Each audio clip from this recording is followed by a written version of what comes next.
Assalamualaikum warahmatullahi wabarakatuh. Ahmadu hamdan wa ashkuru syukran lillah. Usolli salatan wa usallimu tasliman ala rasulillah. Qala Allah ta'ala fil Qur'anil Karim, subhanaka la ilma lana illa ma 'allamtana innaka antal alimul hakim. Rabbi shrah li sadri wa yassir li amri wa hlul 'uqdatam min lisani yafqahu qawli, amma ba'du. Kembali lagi bertemu para hadirin, para pemirsa sekalian yang budiman dan yang kami hormati pada pengajian kitab Wasiatul Mustafa yang diselenggarakan oleh Pondok Pesantren Riyadhus Shalihin melalui channel YouTube Galeri Riyadhus Shalihin. Semoga apa yang kita upayakan dalam rangka thalabul ilmi ini di bulan Ramadan ini mendapatkan keberkahan dari sahur Ramadan, di barokati syahri Ramadan, sehingga apa yang kita upayakan ini dapat bernilai ibadah, bernilai manfaat, baik itu untuk kehidupan kita saat ini sampai di akhirat nanti. Amin ya robbal alamin. Bismillahirrahmanirrahim. Liridhoillahi ta'ala wa li syafaati rasulillah wa bi karamati sultanil awliya Syekh Abdul Qadir al-Jilani qaddasallahu sirrul aziz wa khususan ila mu'alif hadzal kitab wa jami'il masyayihina wa khususanillah muassis hadzal ma'had. Syaulillahi lahumul fatihah.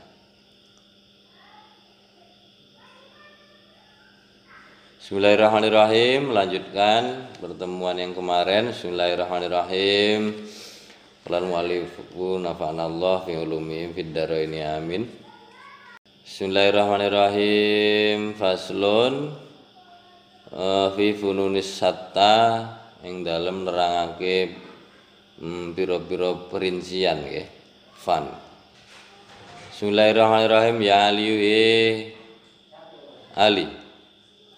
Ibda awitono sira man ing wong la kita ketemu ing sira minal muslimin saking pira-pira wong muslim bisalami kelawan salam. Yaktubu mongko nulis sapa Allah Gusti Allah laka maring sira isrina ing 20 hasanatan kebagusan.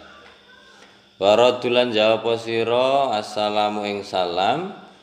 Fallahu mongko Gusti Allah iku yaktubu nulis sapa Allah liman maring wong raddahu kang jawab sapa man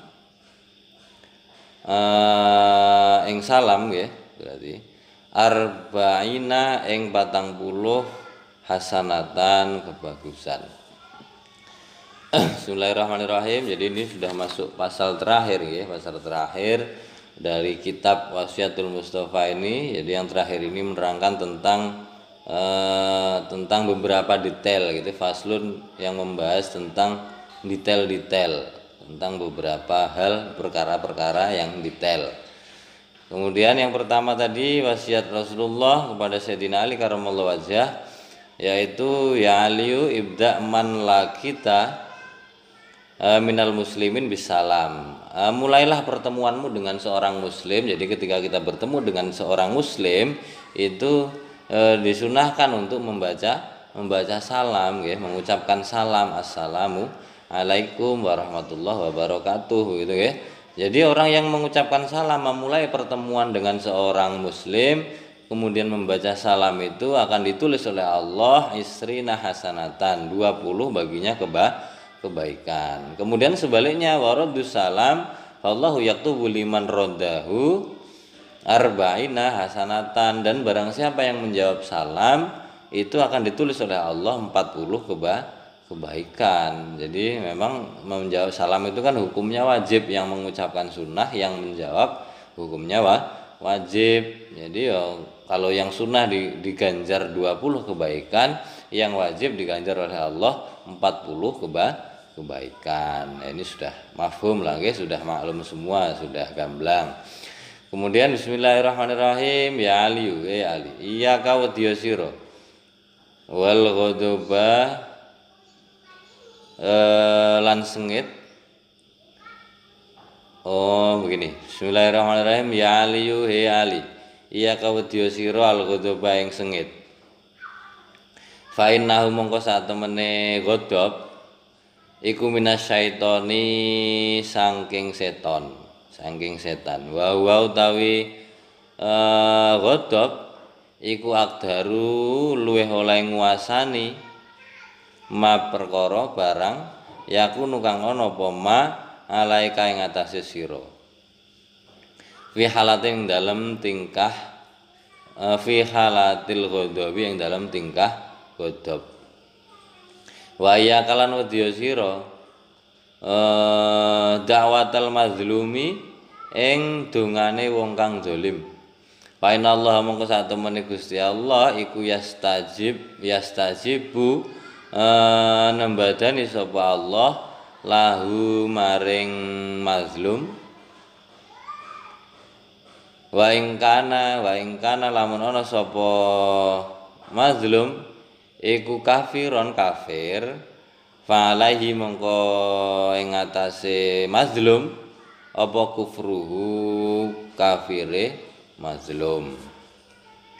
Selanjutnya bismillahirrahmanirrahim. Ya Ali, takutlah kamu terhadap kemarahan. Jadi ojo sampai nesu, ojo nesu gitu ya. Takutlah kamu terhadap marah-marah. Artinya ojo gampang nesu, ojo sok nesu. Jangan gampang marah-marah, jangan marah-marah. Fa innahu minasyaiton, karena sesungguhnya marah itu adalah dari setan. Makanya kalau marah itu dianjurkan untuk segera. Jadi kalau misalnya kita sedang dalam keadaan marah pas berdiri, dianjurkan kita untuk segera duduk supaya segera reda marahnya. Kalau sedang duduk ya baring. Kemudian dilanjutkan dengan berwudu, karena supaya reda kemarahan, karena marah itu asalnya dari setan ya, setan yang memberikan atau yang, karena kalau orang sudah marah itu semuanya sudah tidak terkendali, jadi sudah mulai dikendalikan oleh setan. Jadi dengan salah satunya untuk meredakan atau menangkal ya mengurangi ketidakbaikan dari akibat marah, maka seseorang itu dianjurkan untuk segera berwudu supaya dingin, karena setan ini kan ya kok geni to, engko disiram karo banyu wudu kan ben adem. Ngoten nggih. Kemudian wahu aqdaruma yakunu alaika fi halatil ghadab. Nah, jadi karena apa? Karena memang setan itu aqdaruma yakunu alaika fil ghadab. Jadi setan itu lebih menguasai akan dirimu. Jadi seseorang yang marah itu dirinya sudah tidak punya pengaruh besar lagi terhadap kemarahannya. Jadi dia sudah tidak kontrol lah dengan kemarahannya. Karena saat itu syaitonu aqdaru mayakunu alaika fi halatil ghadab. Jadi saat itu setan itu lebih berkuasa atas diri kita ketika kita sedang marah. Makanya orang kalau marah itu mesti cenderung melakukan hal-hal yang tidak baik, cenderung melakukan sesuatu yang merusak, bahkan yang merusak. Karena jenenge marah, jenenge setan ya. Setan ki ora seneng sing apik kan. Jadi marah itu kalau bisa dihindari, kalau memang tidak perlu, tidak penting, kalau masih bisa diselesaikan tanpa harus marah-marah ya nggak usah marah-marah begitu ya. Karena kalau sudah kita marah, itu setan sudah mulai menguasai diri kita. Ya kalau kita masih bisa mengendalikan, tapi kalau kebanyakan orang yang marah itu pasti tidak bisa mengendalikan dirinya. Karena apa? Karena sebagian besar dirinya itu sudah dikendalikan oleh setan lantaran dia marah ya, karena marah itu merupakan perbuatan setan. Jadi setan itu sukanya bikin orang marah-marah, kemudian hasil dari kemarahan itu menimbulkan kemudorotan kepada orang lain. Mbuh sing ngerusai sembarang barang, mbuh sing nganu uang, sing yang mukul, yang menghancurkan barang-barang dan lain sebagainya. Pokoknya mengakibatkan sesuatu yang tidak baik lah, mengakibatkan sesuatu yang tidak bermanfaat begitu loh guys. Jadi ya diupayakan kalau masih bisa sesuatu itu diselesaikan tanpa marah-marah ya jangan marah-marah gitu loh. Tapi memang perlu marah ya marah, tapi iso marah sih iso dikendalikan lah begitu ya, supaya kita mulai marah akeh-akeh maca istighfar, akeh-akeh maca istighfar ben ora dikendhalekne setan dan dirampungi marahe kan ngono ya. Tapi kalau bisa sebisa mungkin selagi masalah tersebut atau perkara tersebut yang kita hadapi itu masih bisa diselesaikan tanpa harus marah-marah, maka tidak usah marah. Karena apa? Ya karena Rasulullah perintahnya gitu. Perintahnya Rasulullah, jangan, kamu harus takut marah-marah, jangan sampai marah-marah gitu loh. Takutlah kamu terhadap kemarahan, karena kemarahan itu asalnya dari setan. Kemudian kalau sudah marah, setan itu mengendalikan diri kita, mengendalikan, ya kita nggak kontrol terhadap diri kita lagi, kita menimbulkan kerusakan. Ngoten nggih. Jangan marah-marah. Terutama di bulan Ramadan ini ya kita latihan untuk ya mengekang hawa nafsu, mengekang marah-marah. Kalau ada perseteruan, ada masalah sedikit-sedikit ya diupayakan diselesaikan tidak pakai marah. Kemudian selanjutnya, takutlah kamu terhadap doanya orang yang terzolimi. Karena apa? Karena fa innallaha yastajibu lahu, karena Allah itu menyembadani, Allah itu mengabulkan doa orang yang terzolimi, orang yang dizolimi, orang yang teraniaya itu doanya dikabulkan oleh Allah. Wa in kana, walaupun orang tersebut kafir. Nah kan, walaupun dia itu kafir, tapi kalau dia teraniaya doanya dikabulkan oleh Allah, meskipun apa, kafiran fa'alaihi kufru. Jadi meskipun kekafirannya ya dia tetap kafir, kafirnya tetap dia yang nanggung, tapi doa orang yang kafir itu tetap dikabulkan, disembadani, dikabulkan oleh Allah. Jadi yo jangan nganiaya seseorang, jangan sekali-kali melakukan bertindak zalim terhadap orang lain, menganiaya orang lain.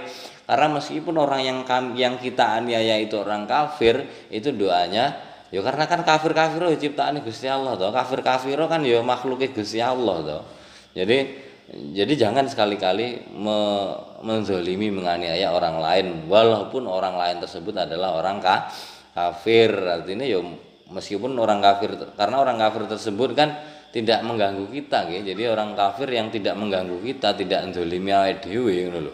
Jadi seperti kita hidup di Indonesia ini kan berbanyak agama, jadi kita hidup berbeda-beda agama. Kita tidak perlu, jangan sampai kita menganiaya orang yang berbeda agama begitu loh. Jadi ya ora oleh, meskipun mereka tidak beragama Islam, meskipun mereka kafir, kalau mereka kita aniaya, kita zolimi, karena mentang-mentang kita ini orang Islam banyak, kemudian menzolimi orang yang sedikit. Mereka yang terzolimi ini berdoa minta sama Allah begitu nggih, berdoa kepada Tuhan begitu nggih, ya sembuh keyakinan sapa sing jelas kan pokoknya njaluki kan yang Gusti Allah ya. Artinya mbuh jenenge apa wis pokoknya dia berdoa lah. Bentuknya berdoa. Jadi karena dia berdoa, mendoakan kita entah apa dan lain sebagainya. Jadi doanya orang yang kafir itu tetap, orang kafir yang teraniaya itu tetap dikabulkan oleh Allah. Ya Allah ngertilah dia ndonga kaya apa, Allah tetap tahu gitu loh nggih. Karena ya Allah Maha mengetahui. Jadi Allah tetap mengabulkan doanya gitu loh. Meskipun kekafiran orang tersebut tetap ditanggung oleh dia. Uangnya tetap dosa, uangnya tetap kafir, tapi dongane tetap diijabah karo Gusti Allah karena lantaran dia jadi orang yang terzolimi. Makanya hati-hati jangan sampai menganiaya, menzolimi, mencelakai orang lain, karena doanya orang yang terzolimi nanti dikabulkan oleh Allah. Jadi sing hati-hati, jangan sampai, karena ya kita tidak pernah tahu ya, kita menyakiti orang itu dalam hal apa begitu ya. Bisa jadi karena perkataan kita dia tersakiti, kita mungkin tidak mukul, tidak melakukan kekerasan, tetapi bisa jadi karena status kita di Facebook atau status di WA, status di Instagram dan lain sebagainya, di YouTube misalnya kan, kita ngomong sesuatu kemudian ada orang-orang atau orang yang merasa terzolimi, merasa teraniaya, entah teraniaya karakternya, teraniaya kelompoknya dan lain sebagainya. Mereka kemudian tidak terima, mereka memohon, berdoa sama Allah untuk kejelekan kita misalnya, untuk sesuatu ya karena dia terzolimi, dia pengen minta sama Allah supaya entah apa yang dia minta, ya Allah mengabulkan itu begitu loh guys. Jadi hati-hati jangan sampai bertindak atau berlaku zalim, menganiaya orang lain dalam bentuk apapun. Bismillahirrahmanirrahim. Ya Ali, iya kawedya sira wal yamina ing sifat atau sumpah-sumpah sepat lacut nggih, al-fajirah kang lacut, licik. Aja berlaku licik ngono lah, aja sumpah-sumpah palsu atau aja berperilaku licik. Fa innaha mongko sak temene fajirat, lacut kuwi mau perbuatan licik tadi, mungfiqahu iku mungfiqahu ngentekake apa fajirat lisilati maring bondo dagangan wal mushiqatun lan ngrusakake lirizki maring rizki wal umri lan ngumur. Jadi selanjutnya Rasulullah berpesan kepada saya jangan sampai berperilaku curang, melakukan sumpah palsu atau melakukan perilaku wis pokoknya berlaku curang lah ngono ya. Jangan sampai orang itu berbuat curang. Karena sesungguhnya kecurangan itu bisa kalau dia seorang pedagang bisa menghancurkan perdagangan dia, menghabiskan barang dagangan dan yang lebih berbahaya lagi adalah merusak rezeki dan umur. Jadi ya rezekine ora manfaat, rezekine ora manfaat, rezekine hancur, rezekine ilang ngono ya. Jadi ngerusak rezeki. Rezekine malah ora barokah. Jadi sekali lagi takutlah kita kepada sesuatu berbuat curang, jangan bersumpah-sumpah palsu untuk melakukan kecurangan. Ngomong boys curang lah, jangan bertindak curang karena sesungguhnya kecurangan itu menghabiskan barang perniagaan, barang dagangan dan merusak rezeki dan ataupun merusak umur. Jadi berhati-hati begitu nggih. Jangan mencari rezeki dengan cara yang curang. Ya sing jujur, dadi wong sing jujur. Berusaha untuk jujur dalam keadaan apapun karena di depan kemarin banyak sudah kita bahas tentang keutamaan berbuat jujur. Bismillahirrahmanirrahim ya Ali. Man wong amara kang perintah sapa man bil ma'ruf kelawan bagus wa nahalan nyegah sapa man anil mungkar saking perkara kang mungkar argumallahu gawe lumpuh sapa Allah anfa aduwihi ing irunge musuhe wa man lan man sedako kang temen sapa man fi umuri ing dalem perintah pira-pira perintah iman hidup ghadoba mongko bendu sapa Allah li ghadabi krana bendune man wa iza baka lan tatkalane nangis sapa yatimu yatim ihtaza mongko obah horeg apa larsu ares fayaqulu mongko den dawuhake ya Jibril maring malaikat Jibril nggih he Jibril wasi'i ngemot sapa nar neraka liman maring wong abkahu kang gawe nangis sapa man ing yatim wasi lan ngemoto sira Jibril aljannata ing jannah swarga liman maring wong adhakahu kang gawe guyu sapa man ing yatim. Pesan selanjutnya, pesan Rasulullah kepada Sayyidina Ali adalah man amara bil ma'ruf wa nahanil munkar arghumallahu anfa'aduwin arghumallahu gawe lumpuh sapa Allah anfa ing irunge musuh. Artinya begini, Bismillahirrahmanirrahim. Barang siapa yang beramar ma'ruf, mengajak kebaikan, memerintahkan kebaikan dan mencegah kemungkaran, maka Allah akan menghindari atau membuat lumpuh hidung. Artinya musuh itu tidak bisa mengendus gitu loh. Jadi musuh itu tidak bisa mengendus keberadaan kita gitu loh. Jadi orang bakal dijamah musuh lah ngono ya.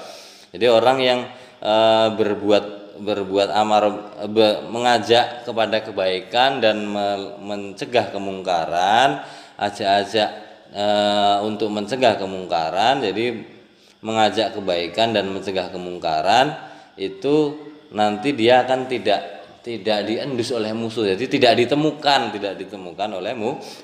Musuhnya rasa nemokne dhek. Wa man sadaqa fil umuri, dan apabila dia teman-teman dalam melaksanakan apa namanya perintah amar ma'ruf tadi deh, melaksanakan perintah amar ma'ruf tadi dengan sungguh-sungguh, dengan jujur, dengan sungguh-sungguh, maka ghadaballahu li ghadabi, maka kemarahan Allah itu tergantung kemarahannya. Jadi kalau orang tersebut marah, beginilah ini gampangannya. Jadi misalnya ada seorang ulama, seorang guru, seorang kiai, ya penggayanya kan amar ma'ruf nahi mungkar nggih. Jadi ngajak kebaikan, ngajak neng arah-arah sing apik, ngajak nduduhne dalan sing apik, kemudian nduduhne dalan sing ora oleh dilewati, mencegah kemungkaran. Artinya begini, memberitahukan kepada kita semua, ini guru kan, guru, para ulama, para kiai, seorang alim, wali begitu kan, memberikan petunjuk amar ma'ruf dan memberikan larangan-larangan, memberikan batasan-batasan atau pengetahuan-pengetahuan kepada kita tentang sesuatu yang diperintahkan oleh Allah dan sesuatu yang dilarang oleh Allah. Nah, orang yang tersebut, orang seperti itu kalau dia bersungguh-sungguh dalam melaksanakan amar ma'ruf nahi mungkar, itu yang pertama tadi, dia musuh tidak akan dapat menjumpainya. Artinya dia ora iso disenggol musuh lah, tidak ditemukan musuh, karena lantaran apa ya, dilindungi oleh Allah, karena dia melaksanakan amar ma'ruf nahi mungkar, ngono ya. Amar ma'ruf nahi mungkar ya dengan cara yang baik tentunya, tidak dengan cara yang merusak-rusak. Jadi ngomong amar ma'ruf nahi mungkar tapi rusak-rusak, kemarin sudah ada kita bahas bahwa mbuh apa bentuke lek rusak-rusak wis tetep dosa, tetep perbuatan dosa. Ngono nggih. Jadi itu perlu ditegaskan. Jadi ojo syukur amar ma'ruf nahi mungkar ae terus rusak-rusak, karena kemarin sudah dijelaskan rusak-rusak iki termasuk perbuatan dosa. Orang yang merusak atau mencintai atau menyukai kerusakan itu merupakan perbuatan dosa. Jadi tidak boleh.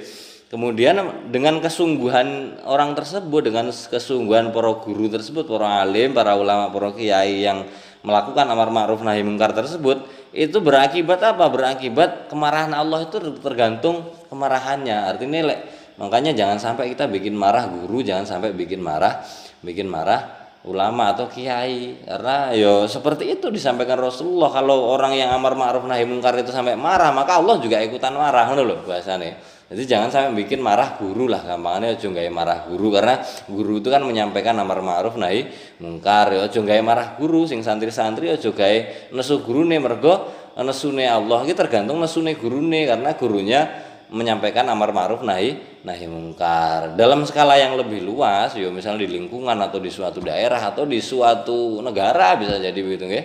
Negara ada sosok ulama yang memang besar begitu kan, beliau melaksanakan amar ma'ruf nahi mungkar, bersungguh-sungguh mengerjakan apa yang diperintahkan Allah dan meninggalkan larangan Allah, ajak-ajak neng gone cedhek Gusti Allah, kemudian menyampaikan larangan-larangan Allah supaya tidak diikuti, supaya tidak dikerjakan dengan sungguh-sungguh. Maka kalau sampai beliau marah, orang tersebut marah, maka itu juga akan berakibat terhadap kemarahannya Allah. Jadi lek wong alim ulama marah, para guru marah, itu ya azab juga bagi suatu daerah, bagi suatu wilayah. Karena ya Allah juga ikutan marah lantaran kemarahan seorang alim tadi. Gitu nggih. Jadi sekali lagi jangan membuat marah orang yang amar ma'ruf nahi mungkar, karena kemarahan Allah itu bisa bergantung terhadap kemarahannya. Artinya bukan kok Allah Allah berkaitan atau tergantung dengan makhluk, tidak. Ya artinya Allah ki seneng karo wong kuwi mau, dadi lek wong kuwi nesu yo Allah melu nesu, ngono lho kasarane. Jadi karena memang orang tersebut, para guru tersebut, orang alim tersebut yang amar ma'ruf nahi mungkar tadi itu marah karena memang dicintai oleh Allah dan dia marah. Jadi ya Allah malu, karena Allah cinta sama orang tersebut, Allah jadi ikutan marah, gitu loh, paham nggak? Gini lah gampangnya ini, kalau istrimu atau kekasihmu disakiti orang lain, kamu marah nggak? Marah, padahal kan bukan kamu yang disakiti, begitu loh kasarannya. Jadi karena kita sayang, karena Allah sayang, karena Allah cinta terhadap seseorang yang amar ma'ruf tadi nahi mungkar tadi, makanya Allah marah kalau sampai dia marah, gitu loh nggih. Jadi jangan disalahpahami akidahnya nggih. Kemudian selanjutnya wa idza bakal yatim ihtazal, dan apabila menangis anak yatim itu aras itu goncang. Jadi langit itu goncang. Kemudian Allah nyeluk malaikat Jibril, fayaqulu ya Jibril, wasik ngemoto sira, siapno neraka. Siapno neraka tinggi, siapkan tempat, pokoknya siapkan tempat di neraka untuk orang yang membuat nangis anak yatim tadi. Kemudian wawasi jannah, dan siapkan juga surga bagi siapa orang yang menyebabkan tertawa anak yatim tersebut. Nah, ini keras ini, okay? Jadi jangan sampai sekali-kali menganiaya atau mendolimi atau yes pokoknya nggak nangis bocah yatim, jangan sampai, justru kalau bisa membahagiakan, karena Rasulullah mencintai anak yatim begitu nggih. Jadi Rasulullah juga ditinggal ayahnya, jadi sejak masih dalam kandungan, berarti Rasulullah juga termasuk anak yatim begitu loh nggih. Jadi ya jangan sekali-kali menyakiti anak yatim sampai membuat nangis anak yatim, karena hal seperti itu mendatangkan murkanya Allah. Sampai seketika itu Allah nyuruh malaikat Jibril untuk menyiapkan tempat bagi siapa saja yang membuat nangis anak yatim. Kemudian juga memerintahkan Jibril untuk menyiapkan tempat di surga bagi siapa saja yang membahagiakan anak yatim. Begitu nggih. Jadi sing sayang karo bocah yatim, sing sayang aja sampai menyakiti, membuat nangis anak yatim. Bismillahirrahmanirrahim. Ya aliyu ad-dinu nasihatun. Allah alam bisawab. Al-Fatihah. Tinggal satu pertemuan lagi insyaallah nggih. Satu pertemuan lagi, semoga besok kita bisa sama-sama selesaikan, kita khatamkan insyaallah. Sekian pada pertemuan kesempatan hari ini, semoga apa yang kami sampaikan, apa yang sama-sama kita pelajari melalui kitab Wassoya ini mendatangkan manfaat untuk kita, menjadi ilmu yang bermanfaat, bisa kita amalkan tentunya, dan membawa keberkahan bagi kehidupan kita di dunia dan akhirat. Sekian dari saya, insyaallah besok kita khatami. Mohon maaf atas segala kekurangan. Wallahul muwaffiq ila aqwamit thoriq. Assalamualaikum warahmatullahi wabarakatuh.